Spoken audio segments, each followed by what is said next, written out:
So you said you can't tell somebody what to do. Now, I'm half white, and I know that white people are oftentimes far more organized than black people. When there is something in the white world that the white people don't like, it's just like law, and then everybody gets in line. So you can tell people what to do when people know what not to do. When I work at Apple, they show you a million ways how to mess up before they show you how to actually do it right, so that you know you're doing it wrong and you won't do it wrong again. So to say that we can't tell people what to do is allowing a large portion of our community to just stay ignorant. 38th of Chicago the other night, some bloods that don't live here anymore just pulled up. Yo, what's going on? My homie, my guy. And no, I'm good. And they just acted ignorant, right? Yep. And it was almost like, oh, we can't tell them how to act because they're bloods and they're older. And no. We can. And it's our duty to. And if they don't want to, then they're ops. How would we treat it if I had a business and I said, yo, this is how I run my business, and then you do counterproductive things? Am I going to keep you a part of my business? No. You know, we need to have a one mind. Let me punch you right there, Larry. Community, but we allow for these outliers to occur. And having experience in both different communities, you know, I can speak from experience that when the entirety of the group is educated, there's not going to be these outbursts and acts of ignorance, and then we won't have to say we can't tell that grown man what to do. You don't have to tell him what to do if he knows what to do. Right. I don't have to tell you that slapping me is wrong if you know it's wrong to slap people. So look, right, Lavish. So I'm gonna touch on that because I personally had a run-in with one of the young brothers. I was with my young brother, and he came over here and hollered at him to the side like, "Yo, who y'all with? Who say y'all could do this and that?" And we like, "Yo, brother, we not on that. We here giving away to the community. How you doing? My name Don." Then he didn't want to give me his name. And then he said, "Where you from?" I said, "I'm from Queens, bro. Where you from?" And he raised up, "Yo, I'm from 38. Da, da, da." I said, "Yo, listen, man. When I ask you where you from, I genuinely want to know where you from, bro. I'm not banging on you. I don't care about none of that, bro." I said, "Listen, brother, I'm a Crip. I know the Bloods out here, bro. We all sanctioned out here. We not here for that." He said, "Now you saying sanction." Da, da, da. I said, "Listen, bro, you tensing up. You can't, just like how you say you came over here peaceful, you ain't come with no pole. We the up no pole. And, you know, we over here, we're policing ourselves. We have our own, if you will, militia. You know, certified street legal ARs, certified trained ex-Army, you know, so have you. So, you know, I didn't even think to even go call none of them or nothing like that. I walk around with the radio with me. I didn't radio anyone in. I just realized right there what Lavi was saying is the brief of ignorance. And I don't live that life as well. And I'm outside every day. So I understand it. So when I seen it, and I was like that, because honestly, in a different situation, I probably would have been like, "Yo, listen, bro, you're not telling me to do nothing nowhere I go. You better ask about me." But instead of me getting to that tone, I had to level with him and say, "Yo, listen, let me come talk to you, bro." The older dude didn't want to hear. I said, "Yo, listen, if you don't want to hear it, get ahead, bro, but I'm going to say my piece." So when I spoke to him, I said, "Yo, listen, bro, whatever you feel like what's going on, I understand you. You from here, we respect that. But respect what's going on here, bro. People over here, we've been here for almost 2 weeks, day in and day out, grinding sweat for the community, and we ain't never seen y'all. So let's just try to keep this peaceful. I want to remain for this to be peaceful." So we shook hands. I'm tapping after you. Yeah, we shook hands. We walked. He walked off or whatever. Then later on that night, they tried to drive through around the memorial, and the security was like, "Yo, listen, you can't do that." And I guess she was like aggravated. She been out here every day as well. And the dude, he was super peaceful. He wasn't tripping. I ain't gonna lie. I ain't gonna give him. Man, you know what we gotta do? We gotta make being respectful cool. Yeah, listen. We gotta make being respectful. Listen. The same catch we was talking about yesterday. I was in the parking lot. I actually just walked over here. I'm here now, bro. But I'm on the side, Lavish. Hold on, Lavish. Listen real quick, Lavish. Listen though. So when I went up to the car, the same dude I was telling you that came on the side, this time he was strapped. So I went straight up to him and said, "Yo, brother, we don't need you right now. You good." He walked back. He gave me that respect. He didn't have to give me that respect. You understand what I'm saying? Facts. He didn't have to give me that respect. He could have just let it go. He gave me that respect because of how I came at him the first time. Yeah. So I say that to say this: you can't tell people what to do, but it's how you tell them How what you to say do. it? Because at the Gotta end be of the Allah. day, do you really think for y'all that got to know me, do you really think I'm listening to anybody? Hell no. Because at the end of the day, I know everyone feel like their way is right, but I know the right way, and that's the way I'm moving. And if you're not moving my way, like how my brother Lavish is saying, then you're gonna have to kneel to it. Because what we doing, as we're trying to establish, and this is why the brother brought us to this panel, is to understand that people are not everyone is going to be okay with what we're doing, because what we're doing is for the betterment of the community, and some people are benefiting off the cesspool. Some people are benefiting off the crime and all of that, and what they don't understand is, if we all work together, whatever you doing, whatever you into, you can maximize that at a different height if we work together. But if you want to feud with the community itself, you'll never win. You'll never win. I don't care how many No. shots you put up. I don't care what you do. You'll never win.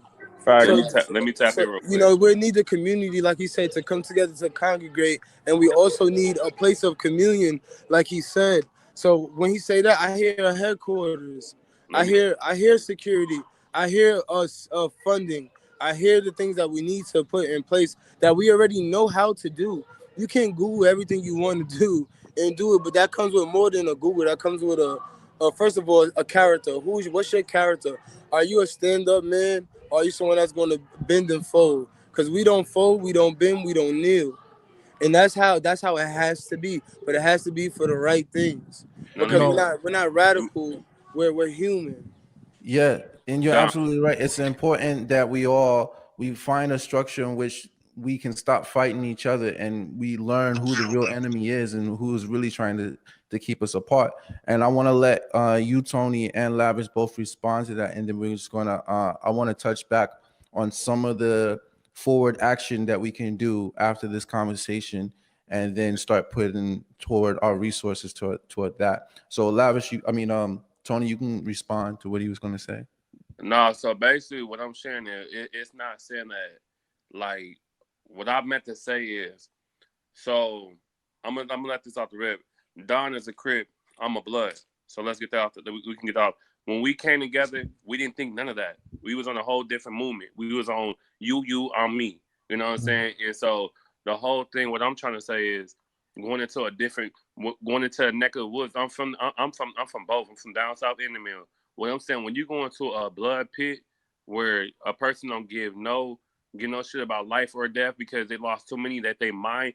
Like Don he took everything I said out of my mouth that actually I had to recalibrate and really think what I said.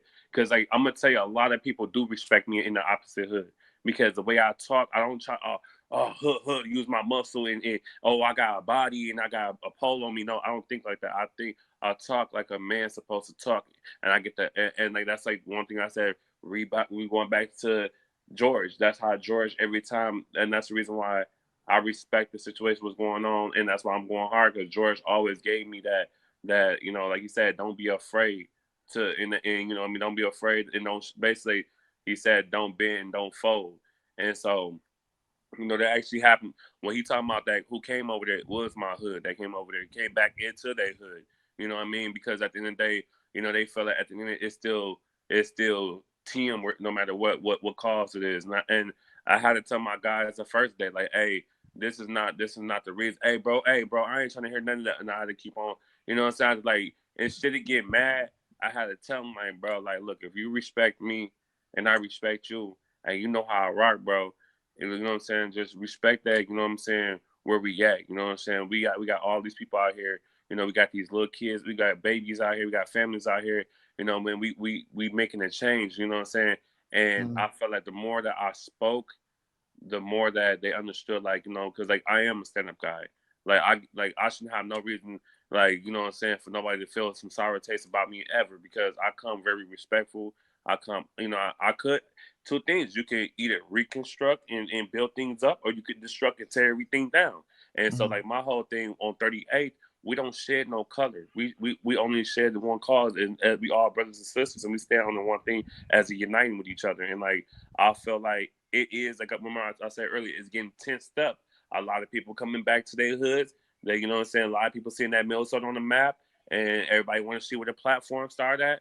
And so, you know, like Don, you know, he came and he put some sauce on it because like it is true. It's not what you saying to a person. It's how you saying it Like to you a say. person. Mm-hmm. Absolutely. Lavish, you wanted to give a thought about something you had experienced too the other day. Say that one more time. You were trying to express something you had experienced too the other day. It might have been the same young dude. He was like 14 maybe, and he just was looking real mad. You know, somebody always want to be a tough guy. And apparently that day it was him. So I just went up to him and I brought up some about his shoes. I was in Spain and everybody in Spain wore them shoes, and he was just so salty. And I was with this older cat out here.